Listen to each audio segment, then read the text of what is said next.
Hey everyone, well I'm testing out my highbanker I put together today. This thing is running fantastically. I did make a couple changes. I put a different T in here, and I put a 1.5 to 1 reducer on the end of the pipe. See, it comes out really pressurized and creates a good, really good washing action up in there. That's pretty good for just a 3,700 gallon an hour bilge pump. Digging right here. Big old rock, I don't really want to put that in there.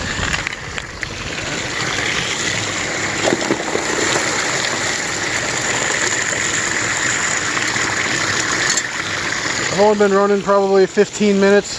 That's my big tailings file, small tailings. Size hole I got going on here. It's not all that big.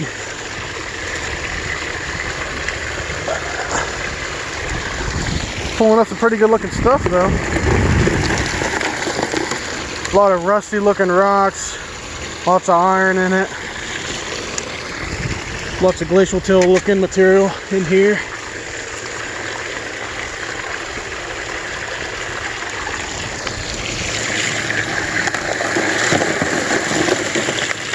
Running great.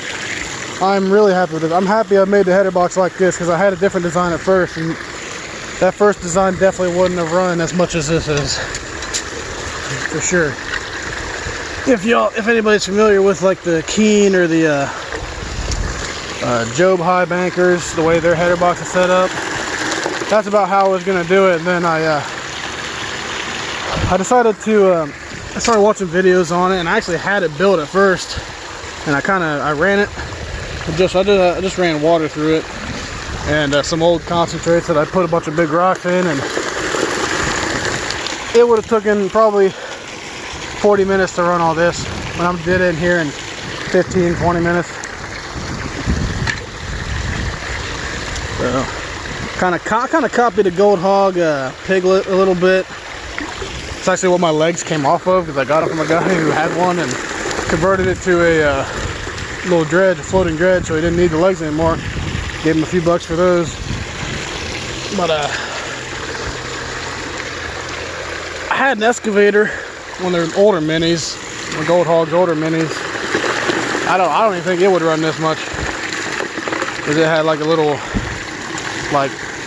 sheet piece of metal right here with holes that the water sprayed through, and it wasn't as big as this. It was 8 inches wide. This is 10. Well, the header box is about 9 3/4, roundabout, something like that. But bigger, either way. Good sized rock right there. Right on through. Like nothing. Putting that reducer plug in there really helped. I took it out, I started it without it, and it ran okay. I had to adjust the pipe here upwards without it. And when I put it in, it came out way more pressurized. I had to adjust it back down, and I like how this is way better. It almost seems like it's running on a gas engine.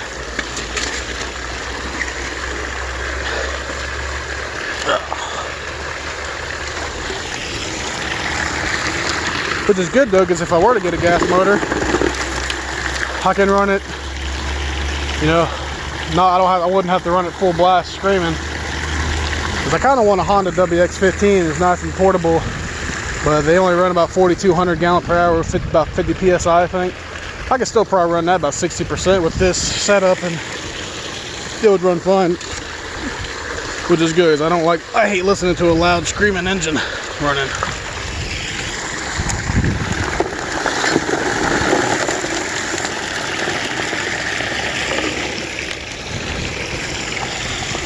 Sluice is running really good. I put a bolt sticking straight up out of the punch plate right there, so it's easier to pull out. It's kind of turbulent up top, and then it starts to settle down as it gets down here to the U-R and the mother load mat. A lot of black sand in there, I can see already. At first I was wondering if this wouldn't be enough water for the talon mat to run, but it seems to be running perfectly fine. I think it's a little more than I'd like for the Razorback, but it's still running pretty good. This is why I left the Grizzly open. And one rod gets stuck up on it here and there. Let's knock it off. That's why I didn't run it up through the middle like Gold Hog did, because I don't want to reach up underneath there. A lot more convenient, I think. Another big rock. Uh-oh. See that?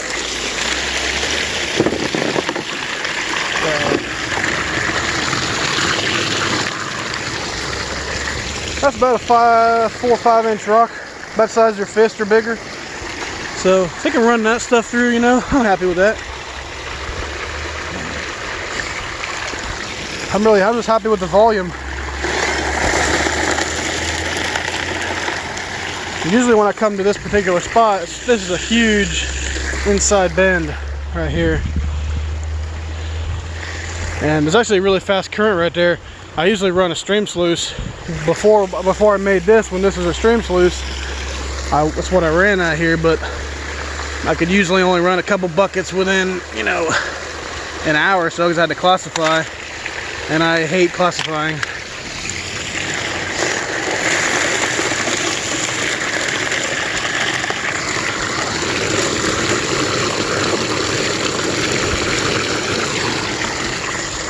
The last couple times I was here though, I usually work on that end, the far end, but I decided to work on the front side of the gravel bar here, and I did a couple test pans, and over there I'd usually get one flake per pan. Here, in the 2 pans I got, the first pan I got 3, and the second one I got 4.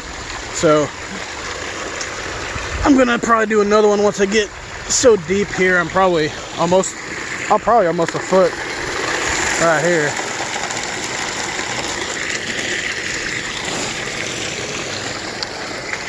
I'll probably do another one if the material color changes, or, you know, whatever. I'll see.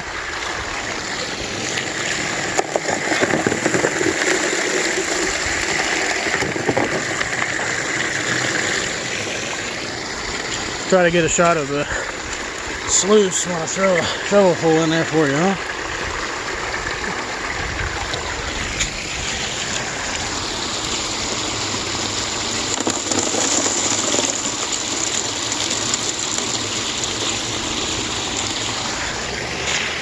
It clears up pretty quick. Gold Hog mats are doing their job.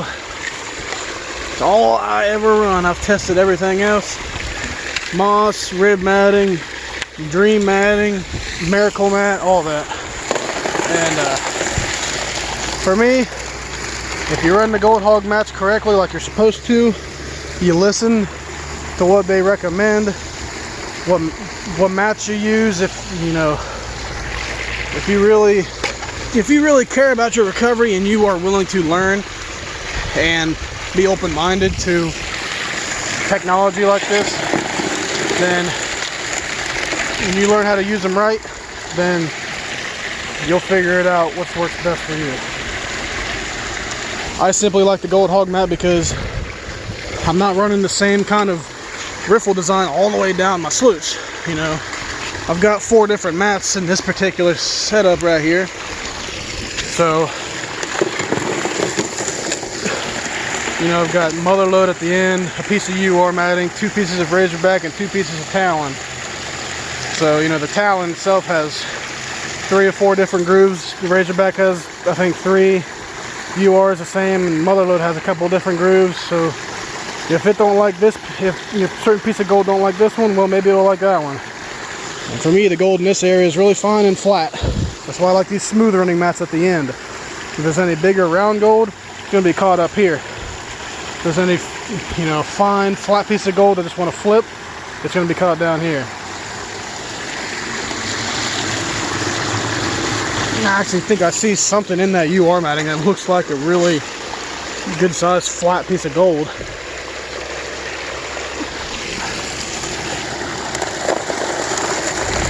See if it's still there after a shovelful. Yeah, it's still there. You might be able to see it, actually. Yep. There's a piece of gold right there. I'll be there.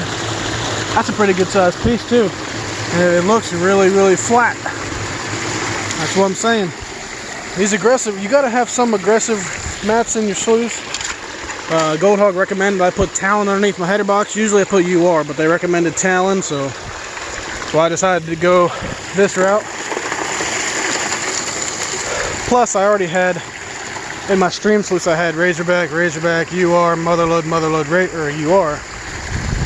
So, and I still had the top end of this mat, so all I had to do is buy one Talon mat and connect it and cut that Motherload off. So it was kind of cheaper to go that way, but they originally told me to put a couple pieces of Talon at the top and run Motherload the rest of the way down. Well, yesterday I actually did a little control test on this. I didn't have the reducer plug yet, but I ran some old concentrates and I added exactly 100 pieces of sub 100 mesh gold that came out of here. And those two pretty good sized flakes that were flat as like foil I threw in there. And captured my tailings, panned it all out. It was only like a quarter of a bucket of old cons, 1/8 inch material really. And after doing it all, the only thing I found in my tailings was 2 little pieces, and they were probably close to the smallest ones in there. You know, and I was pouring it in pretty fast. I was using like a red solo cup and just dumping a cup full in there. And you know, concentrates aren't easy to process. There's a lot of black sand and heavies in them. And I think that's pretty good. I mean, 102 pieces of gold and 2 pieces in the tailings. You know, I could have lost 1 or 2 panning, you never know. But in the real world, you could lose a couple panning if you just did that. But at the end, I got 104 pieces back, or 102 pieces back, sorry. 2 pieces in the tailings. So 100 out of 102 pieces, you know, for black sands. I think that's pretty good. That's about 98, 99% capture rate. Now I'm sure it may not be as great right now because I am throwing in these big rocks. You know, I'm not particularly running slow, but if I really wanted to up my capture rate even better, I'd get an extension for the end of here, which I do want to get. I'm actually looking at getting a 12-inch wide sluice to have a little flare out from 10 to 12. If I do that, I'll change the mats in here though. I probably would run Talon and Scrubber in this one, and if I had another 36 inches at 12 inches ride, run Motherload and UR in that one. I think that would be a really good combination. And plus, if a friend of mine wants to come out with me, obviously you're running more, 2 people digging, you're gonna want longer sluice anyway. See if that piece is still there. It is still there. You can see it right there. All right, that's awesome. I can't wait to clean out. That's a pretty good size looking piece right there. This should be a pretty good day because never really run that much out here. Usually when I would run the stream sluice, I'd only run, you know, 1 or 2 buckets after I classified it all at a 1/4 inch. Because just classifying a bucket, this is fairly hard digging. There's not as many big rocks here as there is over there. This is a little bit easier over here, but you know, I hate classifying, and after I classify a bucket or 2, I just really want to run it and go home. So this, I can do this all day. I've probably already run 2 or 3 5-gallon buckets worth, and I ain't done yet. I've only been here for maybe half an hour at this point.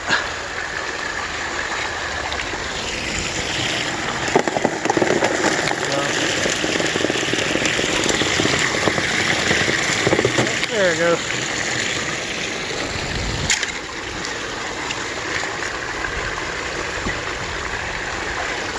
Look at that. Looking kind of gray now.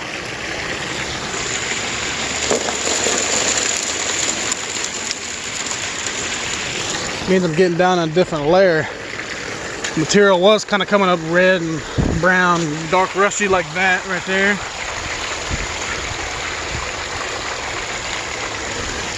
Now see, gray.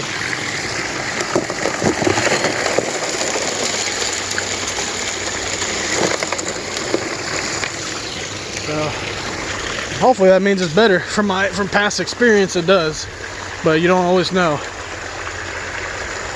One place it might be better, one place it might be worse. Yeah, this would really work pretty good as a 2-inch dredge, I'd say.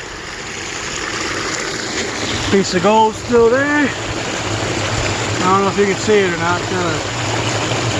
Yeah, you can kind of see it. Alright, well, I'm going to keep on digging, and I'll talk at y'all later. But have any questions on how I put this together or want to know anything, hit me up in the comments. I'll let you know. See y'all later.